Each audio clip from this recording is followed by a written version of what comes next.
Au nom du Père et du Fils et du Saint-Esprit, ainsi soit-il. Notre Père qui êtes aux cieux, que votre nom soit sanctifié, que votre règne arrive, que votre volonté soit faite sur la terre comme au ciel. Donnez-nous aujourd'hui notre pain de chaque jour. Pardonnez-nous nos offenses, comme nous pardonnons à ceux qui nous ont offensés. Et ne nous laissez pas succomber à la tentation, mais délivrez-nous du mal, ainsi soit-il. Saint Pie X, au nom du Père et du Fils et du Saint-Esprit, ainsi soit-il. Au nom du Père et du Fils et du Saint-Esprit, ainsi soit-il. Mes bien chers frères, nous avons dans l'Évangile d'aujourd'hui le commencement du récit synthétique que fait saint Luc sur saint Jean-Baptiste.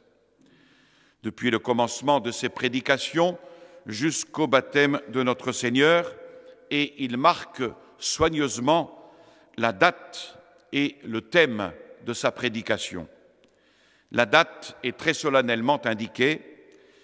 Saint Luc place donc notre Seigneur dans le courant historique de son époque. La religion catholique est en effet une religion historique. Son origine est située dans un temps historique et en une région historique, dans l'empire le plus grand qui ait jamais existé, en son temps le plus glorieux, le siècle d'Auguste, à la différence de toutes les autres religions dont l'origine se perd dans les brumes. Ainsi, la vie de Bouddha ou de Mahomet n'est autre qu'un ramassis de légendes. Notre Seigneur n'est pas né dans la préhistoire. Il est né dans un grand empire, dans une grande civilisation, parmi un peuple illustre et intelligent, du moins, même si depuis longtemps, ce peuple ne met plus cette intelligence au service de Dieu, mais de Mammon.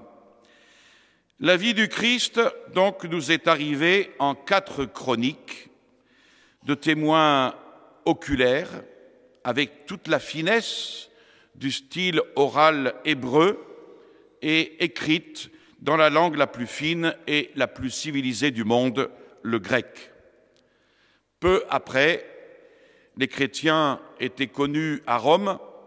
Les 2 plus grands historiens, Tacite et Suétone, nomment les chrétiens.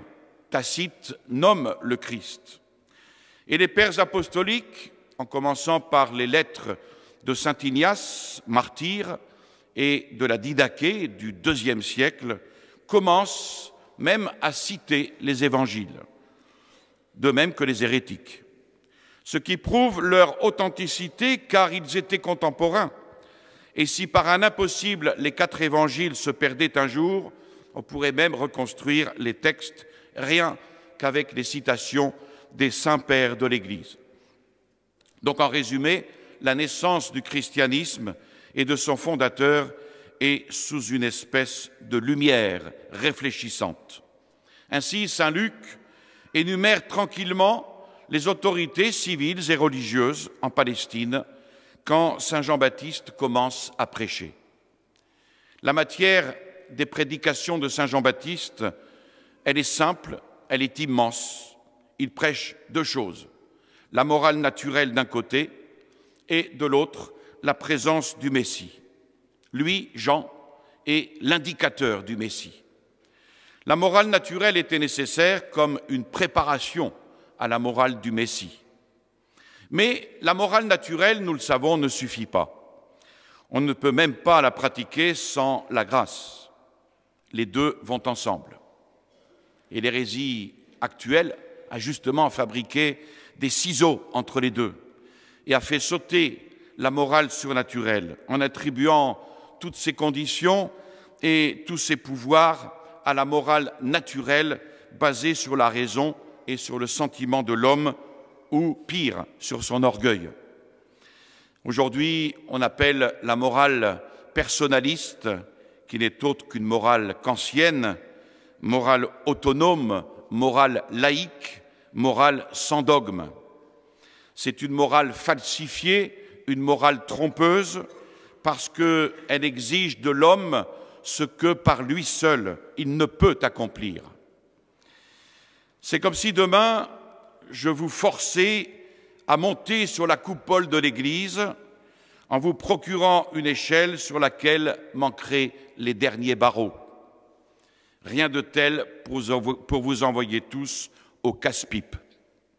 Eh bien, saint Jean-Baptiste prêche la morale naturelle, mais comme une préparation à la surnaturelle, celle que le Messie nous donne avec sa grâce. L'homme a donc été créé en grâce, dans un état surnaturel, et quand il est tombé, quand donc il est sorti de cet état, cette chute a laissé dans sa nature une terrible trace, un trou. Comme il avait été créé par Dieu, l'homme est capable de se faire un Dieu, d'un poste public, d'une femme, d'une bourse de dollars, et surtout, il est capable de se faire un Dieu de lui-même, par l'orgueil. Et alors, malgré tout, l'homme se sent vide, incomplet, inachevé. Quel trésor inestimable que ce don le plus précieux que le cœur du Christ, mourant sur la croix, ait pu désirer pour nous, la grâce, l'état de grâce. Cette grâce sanctifiante qui met Dieu en nous et qui nous enrichit du même coup des dons finis les plus précieux, d'une beauté, d'une puissance immense, d'une vie que les sens ne sauraient désirer ni la raison comprendre, tant elle est précieuse, tant elle est sublime. L'état de grâce, c'est pour nous le gage de l'éternel bonheur. Et c'est ainsi qu'à la mort, le voile de notre corps tombant, nous verrons Dieu. Nous jouirons de sa présence, nous qui le possédons peut-être déjà par la grâce, mais que notre corps nous empêche actuellement de voir. Avouez qu'il y a de quoi, dans cette doctrine, de quoi nous décider, à l'approche de Noël, à faire tout ce qui est en notre pouvoir pour garder, pour conserver, pour retrouver, pour augmenter en nous ce don si précieux. Le garder, l'augmenter, le retrouver dépend de nous. Dieu qui est en nous ne part que chassé par nous, chassé par le péché gravissime, le péché mortel. De là, cette nécessité d'entretenir dans nos âmes une vive horreur de cette séparation par le péché mortel. De là, cette nécessité de communier souvent, de prier plus et mieux, de penser souvent à cette présence de Dieu en nous. C'est cela que prêche saint Jean-Baptiste, et pas autre chose. C'est cela qu'il prêche quand il nous exhorte à préparer la route du Seigneur, à lui tracer des chemins bien droits, à combler tous les ravins, à rectifier les sentiments tortueux, à niveler les chemins rocailleux. Et si Dieu a été chassé de notre cœur par une faiblesse de la chair, par la ruse du démon, eh bien rectifions ce chemin tortueux, ce cœur tortueux, ce cœur rocailleux, sans plus tarder. Qu'est-ce à dire? Retrouver l'état de grâce perdu et le faire régner dans nos cœurs. Alors pour cela, 3 choses sont nécessaires. Voir, vouloir, agir. Si vous retenez ça, c'est très bien. Voir, vouloir, agir. Voir notre misère, ce malheureux état où le péché nous a réduits. Vouloir s'affranchir de cet état malheureux et agir en employant immédiatement les moyens pour retrouver Dieu. Et sans une vue complète de notre misère, par un regard sincère ramené sur nous-mêmes, sans une volonté énergique de sortir de cette misère et de retrouver Dieu, sans une exécution prompte et courageuse de ce qu'il faut faire pour retrouver Dieu, il n'y a pas de conversion véritable, pas de garantie efficace pour arriver à l'état de grâce. Alors, voir d'abord. Il faut voir dans toute sa profondeur, dans toute son étendue, dans toute sa laideur, notre propre misère. Il n'y a pas besoin de lunettes pour cela.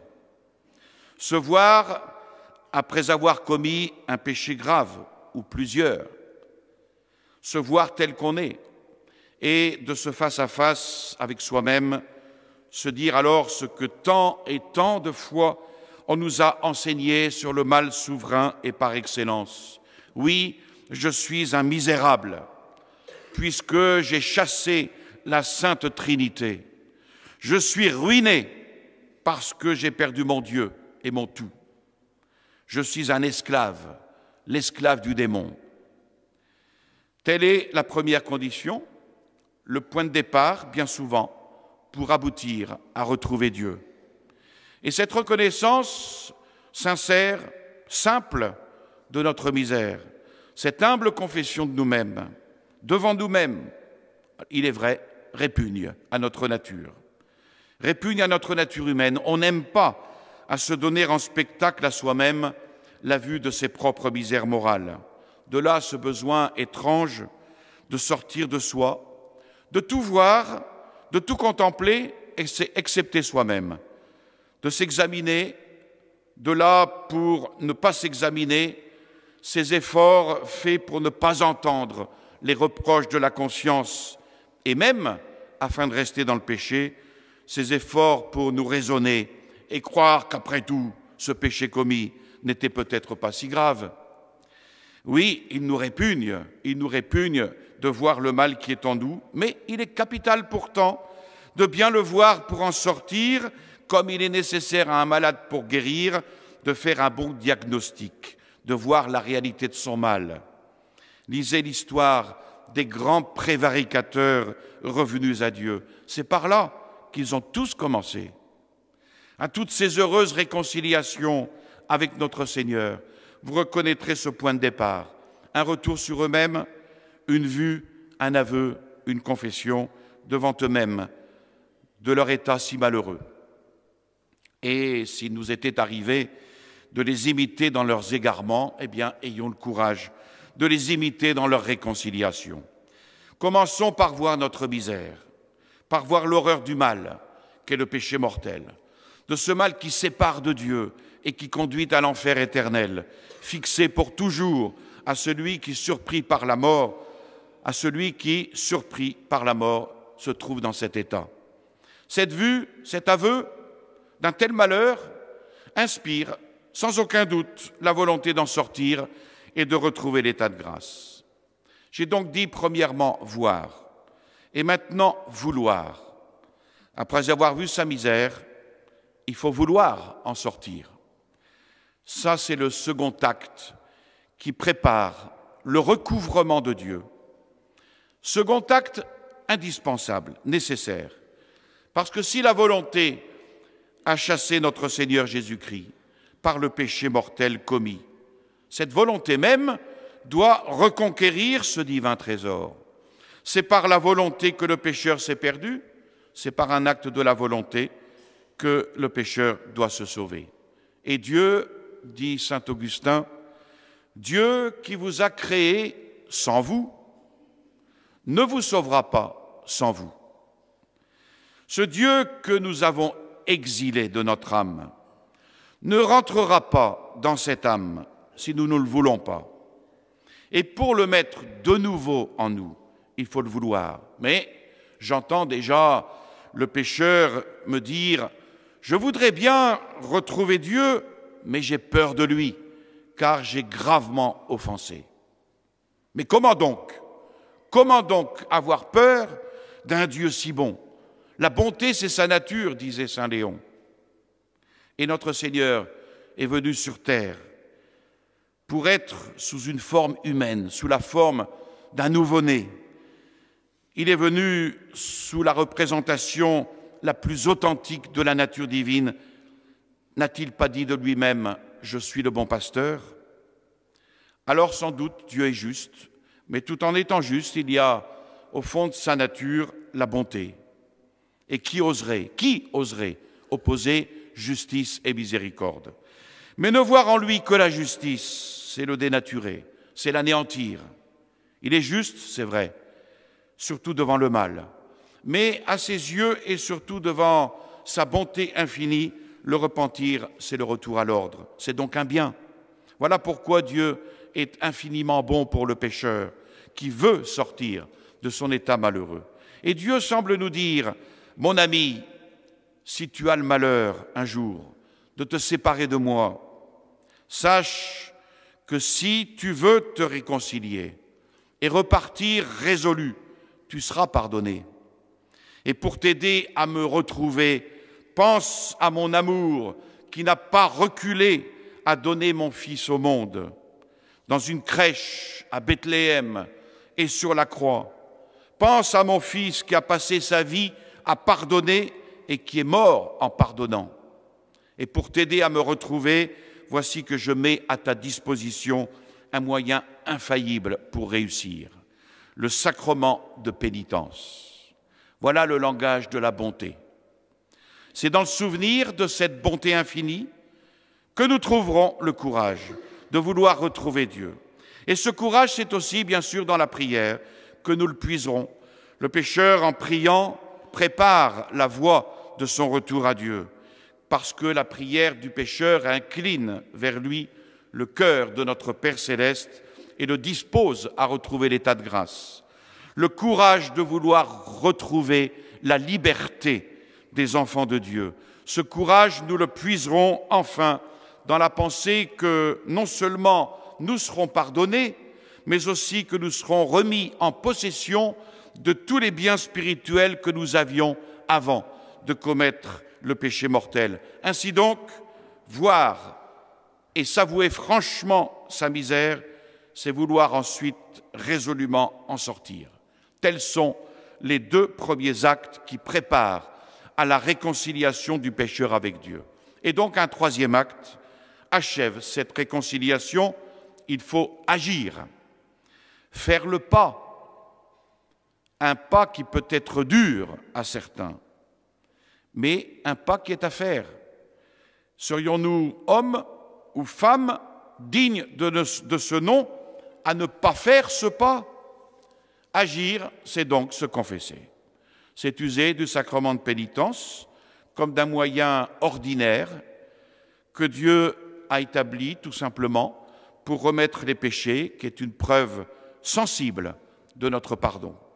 Et quand un pécheur s'entend dire par le prêtre « Ego te absolvo, a peccatis tuis », je t'absous de tes péchés, si ce pécheur a les dispositions requises, il peut être sûr d'être pardonné. Il est soulagé parce qu'il est de nouveau dans les mains de Dieu. Il est de nouveau en union avec lui. Et sachant qu'il y aurait, hélas, des hommes qui l'offenseraient gravement 1000 et 1000 fois, notre Seigneur a institué un sacrement pour lui pardonner 1000 et 1000 fois, afin d'être une fois pour toutes en grâce avec Dieu. C'est la seconde planche de salut après le naufrage. Eh bien, à ce bon maître, qui veut rentrer en notre âme en cette nuit de Noël, est-ce que nous aurions la cruauté de lui dire, comme autrefois les hôteliers de Bethléem, il n'y a pas de place pour vous.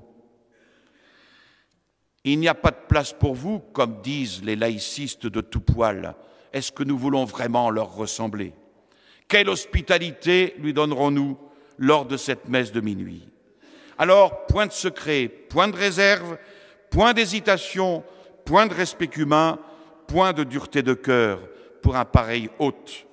Aussitôt dit, aussitôt fait. Il ne me reste plus qu'à me débarrasser de cet obstacle qui, en moi, depuis des jours, des mois, des années peut-être, empêche ce Père bien-aimé d'entrer en moi. Il y va de mon salut, de mon éternité, ainsi soit-il. Au nom du Père et du Fils et du Saint-Esprit, ainsi soit-il. Je vous salue Marie, pleine de grâce, le Seigneur est avec vous. Vous êtes bénie entre toutes les femmes, et Jésus, le fruit de vos entrailles, est béni. Sainte Marie, Mère de Dieu, priez pour nous pauvres pécheurs, maintenant et à l'heure de notre mort, ainsi soit-il. Au nom du Père et du Fils et du Saint-Esprit, ainsi soit-il.